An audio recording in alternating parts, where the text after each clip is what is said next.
Thank you for tuning in to the newest episode of the Plain Bible Teaching Podcast. I'm your host, Andy Soker.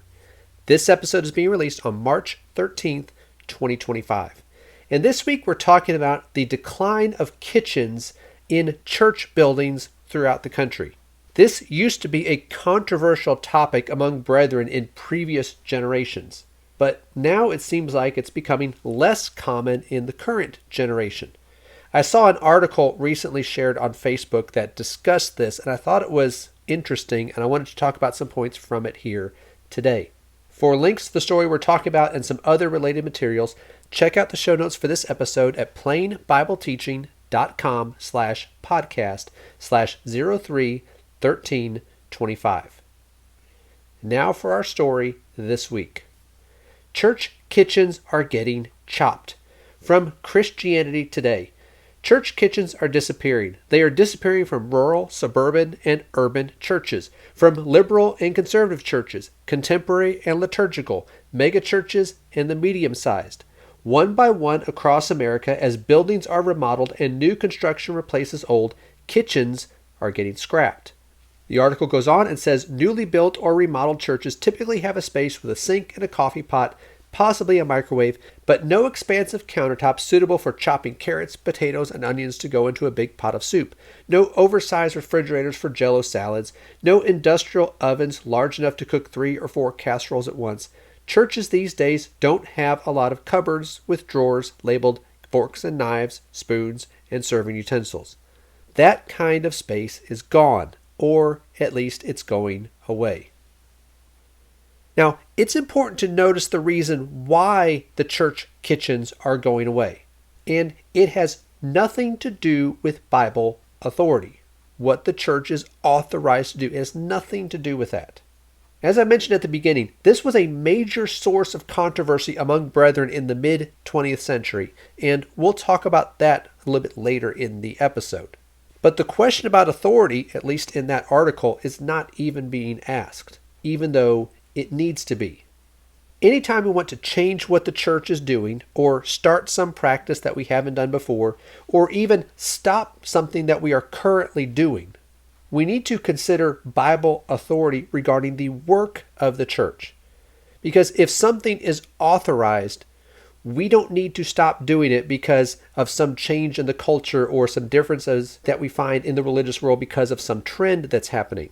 But then if something is not authorized, well, we should have never started it in the first place. But if we are doing it, we need to stop now, no matter what other churches may be doing. But why are church kitchens going away? Well, here's another quote from that article. Culture has changed, says Katie Eberth, an architect with Aspen Group, a leading firm in the field of church design. It's not part of the culture now. The church culture, where you have 20 women who come together and make a meal. Today we order Panera or Jimmy John's. Hospitality comes up a lot, according to Eberth. But when people talk about what that should look like in the physical construction of a building, they don't talk about fellowship halls with long folding tables where everyone can sit together. They talk about a cafe serving coffee and pastries in the foyer.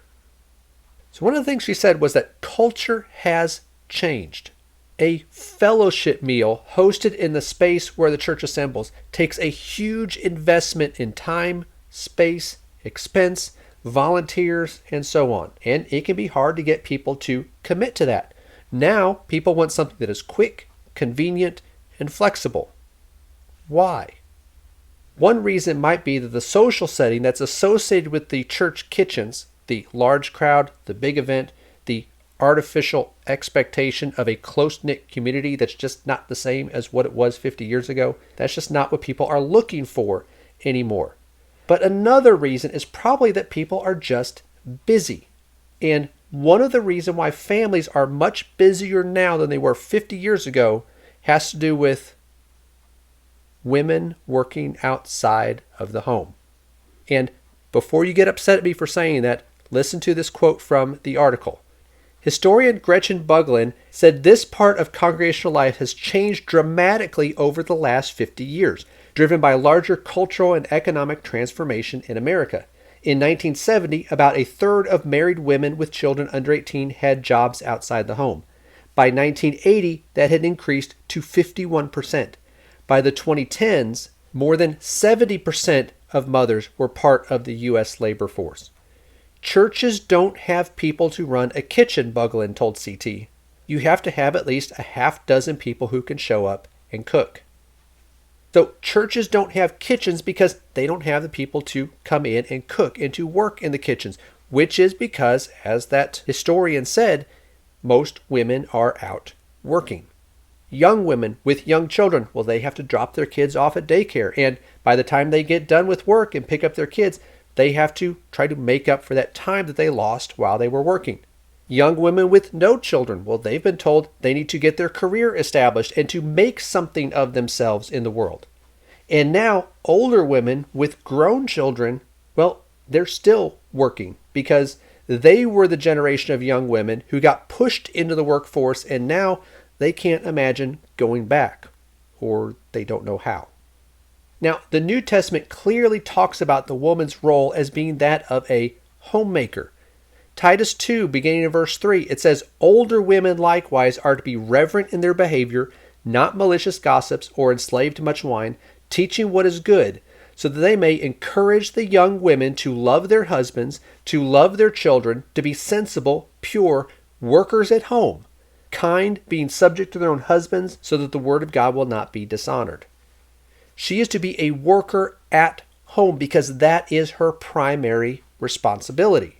Now, can she also have a job outside of the home? Maybe, but she cannot neglect this primary responsibility. And by making it the norm that she would have a full-time job outside of the home, we've ended up placing an unrealistic expectation on her, and that is not fair. Now, when Paul wrote to Timothy, he wrote about the church and how they were to provide ongoing support for those who were widows indeed, for those who were older widows. But in that passage in 1 Timothy 5, he explained why younger widows were not to be provided for in the same way. He said, "But refuse to put younger widows on the list, for when they feel sensual desires in disregard to Christ, they want to get married, thus incurring condemnation, because they have set aside their previous pledge. At the same time, they also learn to be idle, and they go around from house to house, and not merely idle, but also gossips and busybodies, talking about things not proper to mention. Therefore, I want younger widows to get married, bear children, keep house, and give the enemy no occasion for reproach." He talked there about idleness and how idleness leads to sin, because the more time we have on our hands, the more we can get into trouble. Well, what is one way to cure idleness, at least for these women who were younger and widows? What was a cure for that? To get married, bear children, and keep house. She has plenty to do when she takes care of those responsibilities. Now, when we talk about whether or not women should work outside the home or whether that is wise or not, some are quick to point out the virtuous woman of Proverbs chapter 31. They'll say, well, look at her. She worked outside the home. She had a career, so women can do that today. Read Proverbs 31 again. We won't take the time to do that here, but read Proverbs 31 and look at the description of that woman. The virtuous woman, the excellent wife of that chapter, did not have a career. She did not have a job outside of the home. She was active. She was industrious. She even provided income for her family. But she did not have a secular job like so many wives and mothers, even in the church, have today. All of the things that she does there in Proverbs chapter 31 are the things that my wife, who is a stay-at-home mom, they're things that she can do. The only difference is that the husband of the Proverbs 31 woman was likely wealthier than I am because their household had servants. Mine does not. Now, of course, there may be circumstances in which a woman will need to have a job outside of the home, but that should be the exception, not the rule. Instead, we've made it an expectation. But before we close, back to the issue of Bible authority. I want to talk about this briefly before we have to quit. Do we have authority to put a kitchen in the church building? That's a good question, but that's not where we need to start. We need to back up first and ask, do we have authority for a church building? Well, we know from the New Testament that the church, the local church, gathered, they assembled, and that of necessity means they had to have a place to assemble. And since there is no one type of place that is specified in the New Testament, we can use our judgment to determine where we are going to assemble or the type of place we are going to meet. That could include having a building in which to meet. Doesn't have to mean that, but it can include that. Well, if we are to have a building, what is the church authorized to use that building for? Well, it couldn't just be for anything that we want.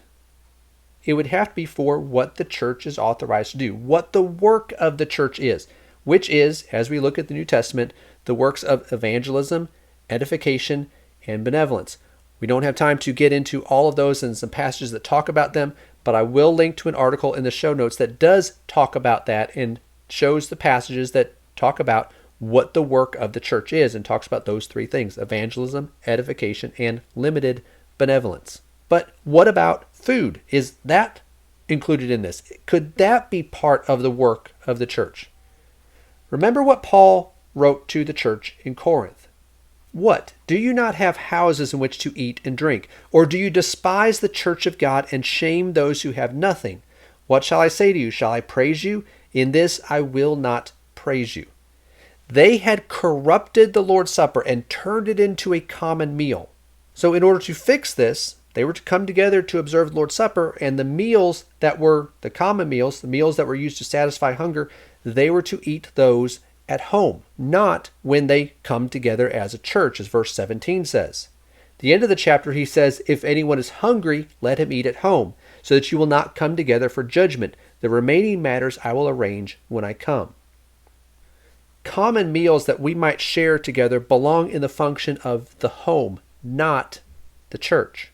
I recently posted an article that discusses this in more detail than we have time to talk about here, but I will link to that in the show notes. It's called Taking Meals Together. So I encourage you to check that out because there is a lot of confusion about what is involved in the work of the church and whether that includes social meals like this. But we need to remember that it is good for Christians to be eating together. We probably need to do that more than we already do. But that doesn't mean it is the work of the church. So in summary, it is good when an unauthorized practice goes away from what a church is doing. But if the reason it went away is just because the culture has changed and not because there's a desire to get back to the pattern that's found in the New Testament, then the underlying problem is still there. We need to do all things by the authority of Christ. That includes the work that we do in our local churches and the things that we do in our daily lives. So let's not follow the direction of culture or what the churches around us are doing. Instead, let's try to simply follow the teachings that are found in the Word of God. That's all for this week. Thank you for listening to the Plain Bible Teaching Podcast. I hope you found this episode to be interesting and the discussion to be helpful. For links to the story we talked about and some other related materials, some of them I mentioned throughout the episode, you can find those in the show notes at plainbibleteaching.com/podcast/031325. If you have a moment to rate and review the podcast or share it with others who would be interested, that is always appreciated. And if you're listening to this, remember that we also upload video versions of the podcast to the Plain Bible Teaching YouTube channel. So if you prefer to watch this on video, that option is there for you. And if you are watching this on YouTube, please like this video and subscribe to the channel so you can see the other videos that are posted here from time to time. And if you see a news story or have some topic that you think would make for a good discussion, send that to me at andy@plainbibleteaching.com. Thanks again for listening, and I hope to talk to you again next time.